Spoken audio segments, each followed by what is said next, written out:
வணக்கம் ஜோதிடர்களே. இந்த எபிசோட்டிலே எவர் நடிகிறார் என்பதை பற்றி பார்ப்போம். பொதுவாக இந்த நடிப்பு என்பது இரவிலே அந்த காலத்தில் நாடகங்களில் நடிப்பார்கள். நல்ல வெளிச்சம்லாம் போட்டு நாடகம் நடிப்பார்கள். இந்த கலைத்துறையை குறிக்கக்கூடிய பகவான் சுக்கிர பகவான். இந்த இருளை குறிக்கக்கூடியவர் சனீஸ்வர பகவான்.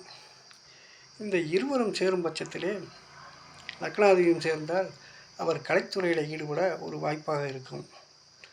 சரி, வாங்க ஒரு உதாரணத்தோடு பார்ப்போம். இப்போ தனுசு லக்கணத்தை எடுத்துக்கொள்ளுங்க. தனுசுக்கு அடுத்ததாக மகரம். இந்த மகர லக்கணத்துக்கு 10ஆம் அதிபதி தொழிற்சாலை சுக்கிர பகவான், லக்கணாதிபதி சனீஸ்வர பகவான். இவர்கள் இருவரும் சேர்ந்து தொழில்ஸ்தானத்தில் அமைந்தாலோ கேந்திரங்கள் அமைந்தாலோ இவர் நடிகராகி விடுவார்.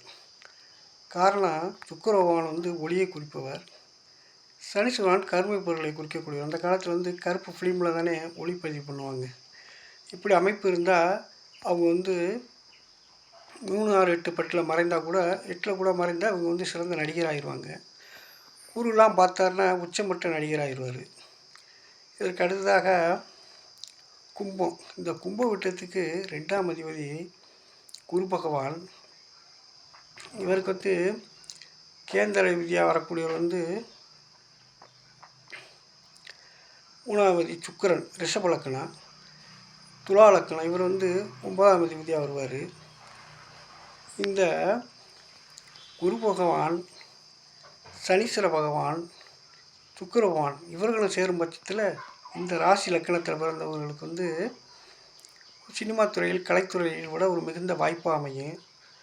குருவான் பார்க்குற பட்சத்தில் இவர் உயர்ந்த ஸ்தானத்தை பெறுவார். சுவர்கள் பார்த்தாலும் உயர்ந்த ஸ்தானத்தை பெறுவார்.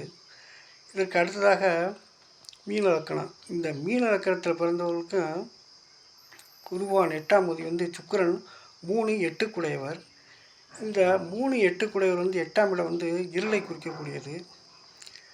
இந்த 3, 8 குடையவர் குரு பகவானும் சுக்கிர பகவானும் சேர்ந்து இவரோட லாபாதிபதி சனீஸ்வர பகவானும் சேர்ந்து 3, 6, 8 பட்டில் மறைந்தாலோ, தனக்காரன் வீட்டில் இருந்தாலோ, லாபாதி வீடுகள் இருந்தாலோ, இல்லை இவர்கள் லாபாதிபதிகள் பார்த்தாலோ இவர்களும் கலைத்துறையில் மிகவும் சிறந்து விளங்குவாங்க.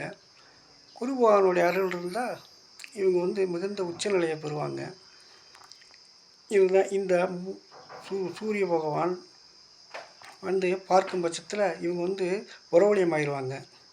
அப்போ சுக்கிர பகவான், சனீஸ்வர பகவான் இருவரும் சேரும் பட்சத்தில் அவங்க சினிமா துறையில் புறவலியம் ஆவாங்க. குரு பகவான் தான் உச்சநிலையப்படுவாங்க. சரி, இதுதான் இந்த சினிமா துறை சம்பந்தப்பட்ட ஒரு அமைப்பாக இருக்கிறது. நன்றி, வணக்கம் நேயர்களே.